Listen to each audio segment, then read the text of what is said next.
Hello friends, welcome back to the Kaapi corner. Aashiq കപൂറിൻ്റെ സംവിധാനത്തിൽ ശ്യാം പുഷ്കരനും ദിലീഷ് കരുണാകരനും സുഹാസും ചേർന്ന് തിരക്കഥ എഴുതി ഒരുപാട് നല്ല അഭിനേതാക്കൾ ചേർന്ന് അഭിനയിച്ച റൈഫിൾ ക്ലബ് എന്ന സിനിമയെക്കുറിച്ചുള്ള എൻ്റെ അഭിപ്രായമാണ് ഈ വീഡിയോയിലൂടെ ഞാൻ ഷെയർ ചെയ്യുന്നത്.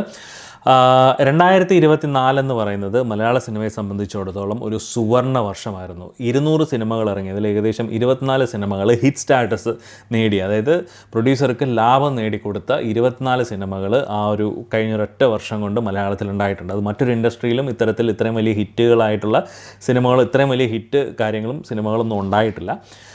അതുപോലെ ഈ വന്ന ഹിറ്റ് ഫിലിംസ് എല്ലാം പല പല ജോണറിലുള്ളതാണ്. ഒരൊറ്റ ടെംപ്ലേറ്റിലോ ഒരു പർട്ടിക്കുലർ ജോണറിലോ അല്ലാതെ പല ജോണറിലുള്ള സിനിമകളാണ് ഈ 24 സിനിമകളും.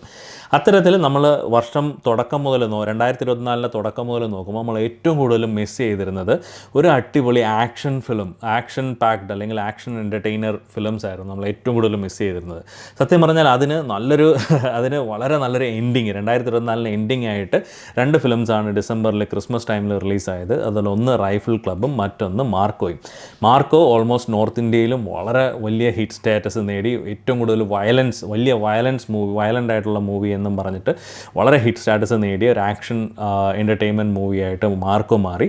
അതുപോലെ കേരളത്തിൽ ഏറ്റവും കൂടുതൽ അത്യാവശ്യം നല്ല രീതിയിൽ ഹിറ്റായിട്ടുള്ള ഒരു ഫിലിമും കൂടിയാണ്, ആക്ഷൻ ജോണറിൽ തന്നെ വരുന്ന ഒരു ഫിലിമാണ് റൈഫിൾ ക്ലബ്ബ് എന്ന് പറയുന്നത്. പേര് കേൾക്കുമ്പോൾ തന്നെ അറിയാം, ഒരു ക്ലബ്ബ്, ഒരു റൈഫിൾ ക്ലബ്ബ്, തോക്ക് കൊണ്ട് കളിക്കുന്ന ക്ലബ്ബ്, റൈഫിൾ ക്ലബ്ബുമായിട്ട് ആ ക്ലബ്ബുമായിട്ട് ബന്ധപ്പെട്ട് നടക്കുന്ന കുറച്ച് ഇൻസിഡൻസിനെ ബേസ് ചെയ്തിട്ടുള്ളൊരു ഫിലിമാണ് ഈ റൈഫിൾ ക്ലബ്ബ് എന്ന് പറയുന്നത്. ഇത് സംവിധാനം ചെയ്തിരിക്കുന്നത് ആഷിക് കപൂറാണ്. ഇതിൻ്റെ DOPയും ആഷിക് കപൂർ തന്നെയാണ്. ഈ ഫിലിമിൻ്റെ ക്യാമറയും ചെയ്തിരിക്കുന്നത് ആഷിക് കപൂർ തന്നെയാണ്. ഇതിന് മുന്നേ അദ്ദേഹം ചെയ്തത് നാരദൻ എന്ന് പറയുന്ന സിനിമയാണ്. എനിക്ക് ഓർമ്മയുണ്ട്, ഞാനത് ഫസ്റ്റ് ഡേ തിയേറ്ററിൽ പോയി കണ്ട ഫിലിമായിരുന്നു നാരദൻ, ബാംഗ്ലൂർ വെച്ചിട്ട്. പക്ഷേ അത് ഒട്ടും വർക്കൗട്ട് ആകാത്ത ഒരു ഫിലിമായിരുന്നു. അതിൻ്റെ സബ്ജക്റ്റ് അടിപൊളിയായിരുന്നു, പക്ഷെ അത് വളരെ ബോറിംഗ് ആയിട്ട്, വളരെ ലാഗും കാര്യങ്ങളൊക്കെ ആയിട്ട് കുറച്ച് ബോറിംഗ് ആയിട്ട് എനിക്ക് ഫീൽ ചെയ്തൊരു ഫിലിമായിരുന്നു നാരദൻ. തിയേറ്ററിലും അത്ര വർക്കൗട്ട് ആവാത്തൊരു ഫിലിമായിരുന്നു. അതിനുശേഷം ആഷിക് കപൂറിൻ്റെ ഒരു വമ്പൻ കംബാക്ക് എന്ന് വേണമെങ്കിൽ പറയാം. കഴിഞ്ഞ 1-2 ഫിലിംസ് ആഷിക് കപൂറിൻ്റെ വലിയ ക്ലിക്കായിട്ടുള്ള, വലിയ ഹിറ്റായിട്ടുള്ള ഫിലിംസ് ഒന്നുമില്ല. പക്ഷേ വലിയൊരു കംബാക്ക് എന്ന് എടുത്തു പറയാൻ പറ്റുന്ന ഒരു മൂവിയാണ് ഈ റൈഫിൾ ക്ലബ്ബ് എന്ന് പറയുന്നത്. പേര് പോലെ തന്നെ ഇതൊരു ഒരു വയനാട്ടിലുള്ള ഒരു ക്ലബ്ബ്, വളരെ ഹിസ്റ്റോറിക്കൽ പ്രാധാന്യമുള്ള ഒരുപാട് വെടിക്കാരുള്ള ഒരു ക്ലബ്ബ്. അവിടേക്ക് ഒരു അപ്രതീക്ഷിതമായിട്ട് ഒരാൾ വരുന്നു. അവരെ കയറി ഒന്ന് ചൊറിയാൻ വേണ്ടി ഒരു കൂട്ടം ആൾക്കാർ വരുന്നു. അപ്പം അറിയാമല്ലോ, വളരെ തലപ്പൊക്കമുള്ള ആൾക്കാരൊക്കെ ആണെങ്കിൽ അവരെ കയറി ഒന്ന് ചൊറിയാൻ വന്നു കഴിഞ്ഞാൽ തിരിച്ച് മാന്തി വിടുക എന്നുള്ളതാണ് ഒരു രീതി. അതുതന്നെയാണ് ഈ ഫിലിമിൽ നടക്കുന്നത്. അവരെ കയറി ചൊറിയാൻ വേണ്ടി 2 പേര് വരുന്നു. അപ്പം അവരെ കയറി ഇവരങ്ങ് മാന്തി വിടുന്നു. അതാണ് ഈ ഒരു ഫിലിമിൻ്റെ ടോട്ടൽ കോൺസെപ്റ്റ് എന്ന് വേണമെങ്കിൽ പറയാം. വളരെ കിടിലമായിട്ട് എടുത്തിരിക്കുന്ന ഒരു ഫിലിമാണ്. ഇതിൽ ഒരുപാട് ആക്ടേഴ്സ് ഉണ്ട്. ദിലീഷ് പോത്തൻ, വിജയരാഘവൻ, വിഷ്ണു അഗസ്ത്യ, വാണി വിശ്വനാഥ്, അതുപോലെ സുരഭി ലക്ഷ്മി, പിന്നെ ആരൊക്കെയായിരുന്നു, നമ്മുടെ അനുരാഗ് കശ്യപ്, ഹനുമാൻ കൈൻഡ്, പിന്നെ വിനീത് കുമാർ, സുരേഷ് കൃഷ്ണ, ദർശന രാജേന്ദ്രൻ, ഉണ്ണിമായ പ്രസാദ്, റംസാൻ, അങ്ങനെ ഒരുപാട് വലിയ സ്റ്റാർ കാസ്റ്റ് ഉണ്ട്. ഇവരെയൊക്കെ എനിക്ക് പേരുകൾ പറയാൻ പറ്റുന്നതാണ്. ബാക്കി പേരറിയാത്ത ഒരുപാട് ആക്ടേഴ്സും ഉണ്ട്. വളരെ കിടിലമായിട്ട് പെർഫോം ചെയ്തിരിക്കുന്ന ആക്ടേഴ്സ് ഉണ്ട്.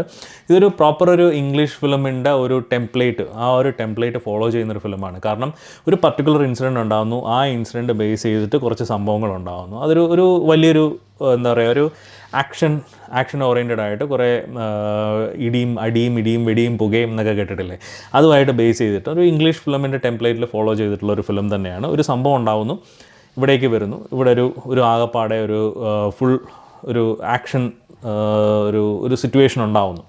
അതാണ് ഫിലിം മൊത്തം പറയുന്നത്. ഒട്ടും ബോറടിപ്പിക്കാതെ, 2 മണിക്കൂറേ ഉള്ളൂ ഫിലിം. ഒട്ടും ബോറടിപ്പിക്കാതെ നമുക്ക് അടിപൊളിയായിട്ട് എൻജോയ് ചെയ്ത് കണ്ടിരിക്കാൻ പറ്റുന്നൊരു ഫിലിമായിട്ടാണ് ഇത് എനിക്ക് ഫീൽ ചെയ്തത്. ഞാൻ വളരെ വളരെ എൻജോയ് ചെയ്ത് കണ്ടൊരു ഫിലിമാണ് ഇത്.